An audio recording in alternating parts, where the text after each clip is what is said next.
खुशियों से सजी मंडप की राह और फेरे बस कुछ घंटों दूर।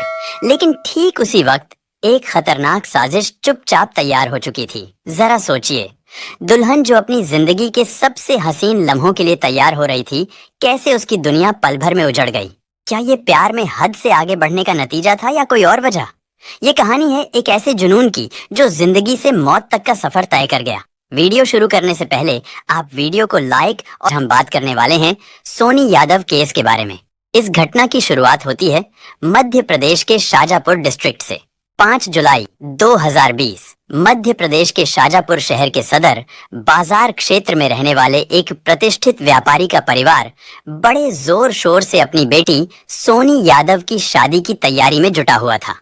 इस परिवार की खूबसूरत और सुशील बेटी सोनी परिवार की शान मानी जाती थी। सोनी शहर के ही सरस्वती स्कूल में प्रधानाचार्य के पद पर कार्यरत थी और अपनी योग्यता और व्यवहार के कारण स्कूल के सभी विद्यार्थियों की चहेती भी थी। सोनी की शादी उज्जैन जिले के नागदा के रहने वाले प्रतिष्ठित परिवार के बेटे के साथ होने जा रही थी। दूल्हे के मामा जावरा के सर्राफा बाजार में रहते थे और उनकी ख्वाहिश थी कि भांजे की शादी जावरा में ही हो। दोनों परिवारों ने इस प्रस्ताव पर सहमति जताई और फिर 5 जुलाई को जावरा के कोठारी रिसोर्ट में शादी करने का फैसला कर लिया। सोनी का परिवार तय समय पर 5 जुलाई की सुबह जल्द ही शाजापुर से जावरा जाने की तैयारी में लग गया। रात में सोनी को नींद भी नहीं आ रही थी और वह रात भर जाग रही थी। लेकिन इसी रात रतलाम जिले के दीनदयाल नगर में रहने वाला युवक राम यादव भी नींद से कोसों दूर था। वह इस परिवार का हिस्सा तो नहीं था, लेकिन उसकी बेचैनी की वजह जरूर सोनी की शादी थी। सुबह के वक्त जब सोनी अपने परिवार के साथ जावरा के लिए रवाना हुई, लगभग उसी समय राम यादव भी अपने दोस्त पवन पांचाल के साथ बाइक पर सवार होकर रतलाम से जावरा के लिए निकल गया। हालांकि दोनों का सफर एक ही दिशा में था, लेकिन उनका मकसद बिल्कुल अलग था।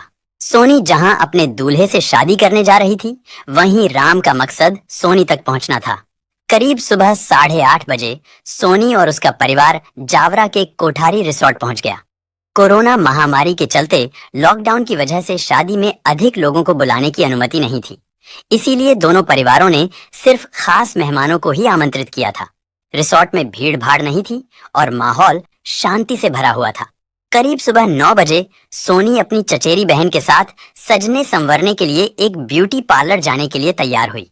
उसके भाई ने दोनों बहनों को कार में बैठाकर जावरा के आंटिक चौराहे पर स्थित एक पहले से बुक किए गए पार्लर के सामने छोड़ दिया। उधर राम यादव पिछले 2 घंटे से जावरा की गलियों में इधर उधर भटक रहा था। वह पागलों की तरह सोनी की तलाश कर रहा था। जैसे ही सोनी अपनी बहन के साथ कार से उतरकर पार्लर की बिल्डिंग की ओर बढ़ी, संयोग से राम की नजर उस पर पड़ गई। लेकिन जब तक वह दौड़कर उसके पास पहुंचता, सोनी बिल्डिंग में जा चुकी थी। बाहर से उस इमारत को देखकर राम को अंदाजा हो गया कि सोनी पार्लर में ही गई होगी। इसके बाद राम ने अपने दोस्त पवन के मोबाइल से सोनी के फोन पर कॉल किया। उस समय सोनी मेकअप चेयर पर बैठ चुकी थी, इसलिए उसका फोन उसकी बहन ने उठाया। राम को इस तरह पता चल गया कि सोनी वाकई अंदर ही है। कॉल डिस्कनेक्ट होते ही राम ने इधर उधर देखकर माहौल का जायजा लिया और फिर धीरे से पार्लर के अंदर दाखिल हो गया। सोनी अब भी मेकअप चेयर पर बैठी थी। उसने सामने लगे आईने में देखा कि दरवाजे से राम तेजी से अंदर आ रहा है। उसे देखते ही सोनी का दिल तेजी से धड़कने लगा। वह कुछ समझ पाती इससे पहले ही राम उसके पास आ गया। उसने सोनी का मेकअप कर रही लड़की को जोर का धक्का दिया, जिससे वह गिर गई। फिर राम ने बिना देर किए जेब से एक बड़ा चाकू निकाला और एक झटके में सोनी की गर्दन पर वार कर दिया। सोनी लहूलुहान हो गई और राम वहां से तुरंत भाग गया। यह भयावह खबर जब लड़के के परिवार वालों को मिली तो वे गहरे सदमे में चले गए। वहां मौजूद लोग खून से लथपथ सोनी को फौरन अस्पताल ले गए, लेकिन अस्पताल पहुंचने से पहले ही उसने दम तोड़ दिया। इस घटना की खबर जब जावरा शहर में फैली कि फेरे से कुछ ही घंटे पहले दुल्हन की हत्या हो गई, तो पूरे इलाके में सनसनी मच गई। सूचना मिलते ही किसी ने पुलिस को इन्फॉर्म कर दिया।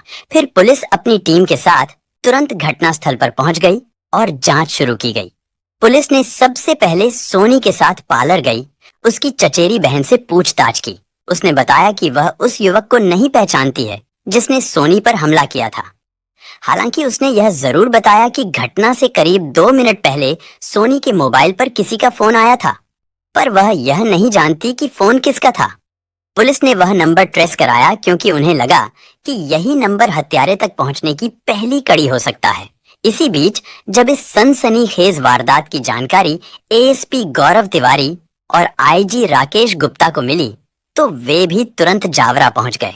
उन्होंने मौके पर मौजूद अधिकारियों को निर्देश दिए कि शहर के चारों ओर नाकाबंदी कर दी जाए और जावरा से बाहर जाने वाले सभी रास्तों पर संदिग्ध मोटरसाइकिल सवारों पर नजर रखी जाए।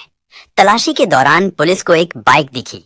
उस पर 2 युवक सवार थे जो राजस्थान की तरफ तेजी से भागते नजर आए।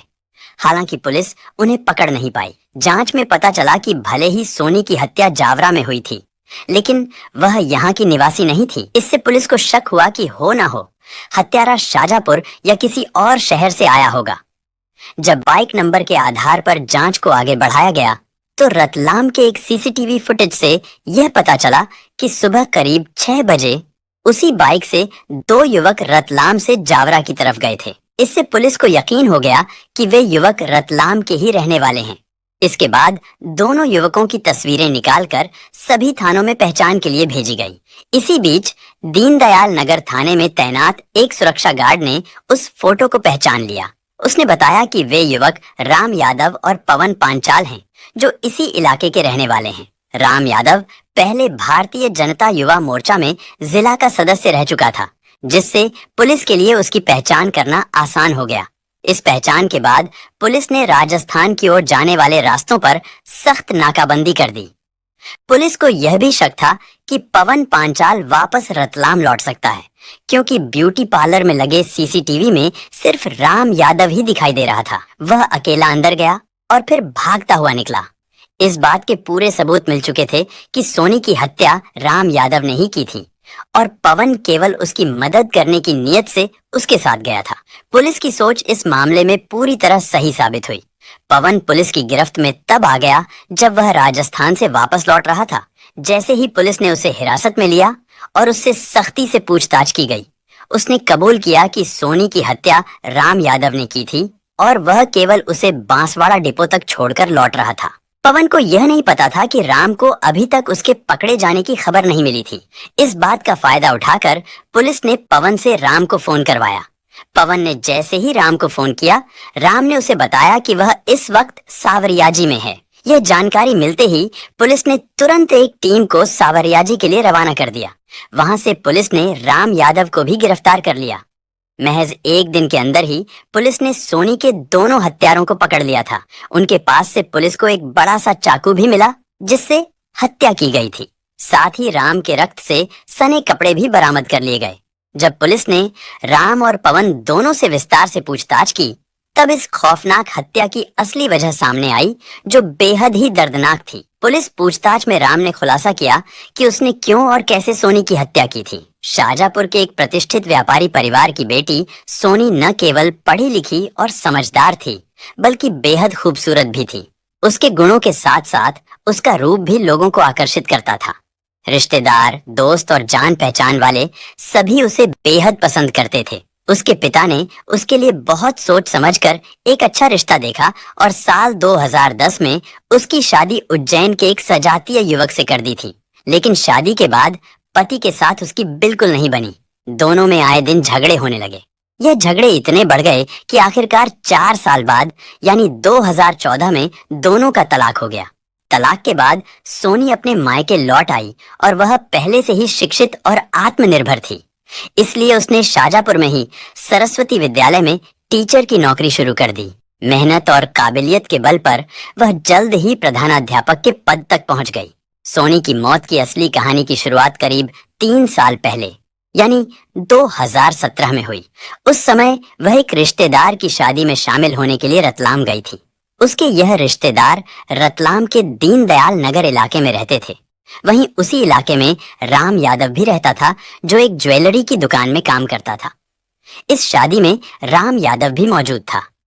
यहीं उसकी पहली मुलाकात सोनी से हुई थी। सोनी की खूबसूरती से राम इतना प्रभावित हुआ कि शादी के पूरे फंक्शन के दौरान वह बस उसके आसपास मंडराता रहा। सोनी और राम के बीच शादी के दौरान बातचीत हुई और राम ने उस दौरान सोनी से उसका मोबाइल नंबर भी ले लिया। इसके बाद दोनों के बीच सोशल मीडिया पर बातचीत शुरू हो गई। सोनी खुले विचारों की महिला थी, इसीलिए उसे राम से बात करना अच्छा लगने लगा। राम राजनीति से भी जुड़ा हुआ था और उसकी बातों से सोनी को कुछ नया सीखने को मिलता था, इसलिए वह भी राम से चैटिंग में रुचि रखने लगी। लेकिन उसे यह अंदाजा नहीं था कि राम के दिल में उसके लिए कुछ और ही चल रहा है। राम सोनी से उम्र में करीब 7 साल छोटा था। सोनी ने कभी सोचा भी नहीं था कि वह उसे इस नजर से देख रहा है। वह तो बस उसे एक अच्छा दोस्त मानती थी। लेकिन वक्त के साथ उनकी दोस्ती गहराती गई और एक दिन राम ने अपने मन की बात कह ही दी। उसने सोनी से अपने प्यार का इजहार कर दिया। सोनी एक समझदार और होशियार लड़की थी। वह जानती थी कि कुछ लोग प्यार में दीवाने हो जाते हैं और अगर उन्हें अचानक मना कर दिया जाए तो वे कोई बड़ा हंगामा खड़ा कर सकते हैं। इसी वजह से उसने राम को सीधे इनकार करने की बजाय होशियारी से जवाब दिया। उसने राम से कहा कि उसने इस बारे में पहले कभी नहीं सोचा है, इसलिए वह कुछ समय लेना चाहती है ताकि सोच समझकर फैसला कर सके। सोनी की इस बात को राम ने यह समझा कि टीचर होने के कारण वह तुरंत हाँ नहीं कह पा रही है, लेकिन थोड़े समय बाद मान जाएगी। इस उम्मीद में वह लगातार सोनी से बातचीत करता रहा। वह कभी उसे फोन करता तो कभी फेसबुक या व्हाट्सएप पर मैसेज भेजकर अपने प्यार का इजहार करता था। दोनों के बीच फोन पर कई बार बातें भी हुईं। जून महीने के आखिरी दिनों में एक दिन राम ने फोन पर फिर से सोनी से शादी की बात की। इस पर सोनी ने साफ साफ जवाब दिया कि यह मुमकिन नहीं है। उसने राम से कहा कि वह उम्र में उससे काफी बड़ी है और वह पहले भी एक बार तलाक का दर्द झेल चुकी है, इसीलिए अब वह दोबारा शादी का फैसला अपने माता पिता पर छोड़ दिया है। अब वह वही करेगी जहां उसके माता पिता चाहेंगे। राम यह सब सुनकर चौंक गया और पूछा कि क्या वह शादी कर रही है। सोनी ने जवाब देते हुए कहा कि हाँ, मेरी शादी 5 जुलाई 2020 को है। सोनी ने यह भी बताया कि घर वालों ने जावरा में एक रिसोर्ट भी बुक कर दिया है। जब राम ने यह सुना तो उसने और जानकारी पूछी। सोनी ने बिना कुछ छिपाए सारी बात बता दी। यह सब सुनकर राम बुरी तरह गुस्से में आ गया। उसे लगने लगा कि उसके सारे सपने बिखर गए हैं। वह सोनी को लेकर बहुत कुछ सोच चुका था। उसकी शादी की खबर ने उसकी सारी उम्मीदें खत्म कर दी थीं। गुस्से और जलन में वह यह सोचने लगा कि अगर सोनी उसकी नहीं हो सकती तो वह किसी और की भी नहीं हो सकती। राम ने यह बात अपने दोस्त पवन पांचाल को बताई। पवन ने भी राम का साथ देने का वादा किया। दोनों ने मिलकर यह तय कर लिया कि 5 जुलाई को ही सोनी की हत्या कर देंगे। निर्धारित योजना के अनुसार 5 जुलाई को राम और उसका दोस्त पवन जावरा पहुंचे और वहीं सोनी की हत्या कर दी। दूसरी ओर सोनी के परिवार वालों का कहना है कि उनकी बेटी का किसी से कोई प्रेम संबंध नहीं था। वे कहते हैं कि राम अपनी गलती छिपाने के लिए सोनी पर झूठे आरोप लगा रहा है। पुलिस ने राम यादव और उसके साथी पवन पांचाल से गहराई से पूछताछ की। पूछताछ के बाद दोनों को अदालत में पेश किया गया, जहां से उन्हें जेल भेज दिया गया। कहते हैं, मोहब्बत इंसान को जीना सिखाती है, लेकिन जब यही मोहब्बत जुनून में बदल जाए तो जिंदगी बर्बादी की राह पर चली जाती है।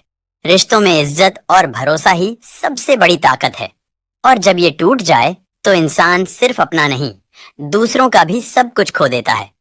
दोस्तों, इस कहानी से एक सीख जरूर लें।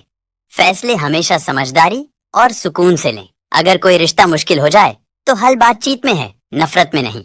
हम फिर मिलेंगे एक और सच्ची दास्तान के साथ। तब तक अपना ख्याल रखें, अपने रिश्तों को इज्जत दें और याद रखिए, मोहब्बत तभी खूबसूरत है जब उसमें सच्चाई और भरोसा हो। दोस्तों, इस घटना को सुनाने का उद्देश्य किसी का दिल दुखाना नहीं है, किसी को परेशान करना नहीं, बल्कि आपको जागरूक करना है, आपको सचेत करना है। दोस्तों, इस पूरी घटना के बारे में आपकी क्या राय है, कमेंट बॉक्स में जरूर बताएं। और अगर हमारी मेहनत पसंद आई हो तो इस वीडियो को लाइक करते हुए शेयर भी करें। अगर आपने अब तक चैनल को सब्सक्राइब नहीं किया। दोस्तों, वीडियो अच्छी लगी हो तो इसे लाइक और शेयर ज़रूर करें, और चैनल पे नए हैं तो क्राइम कुंडली विद शिव को सब्सक्राइब करें और बेल घंटी ज़रूर बजाएं, जिससे हम आपके पास कोई भी सच्ची घटना आपके पास पहले पहुंचा सके। दोस्तों, फिर मिलते हैं अगले एक सच्ची कहानी में। तब तक के लिए जय हिंद, जय भारत, नमस्कार।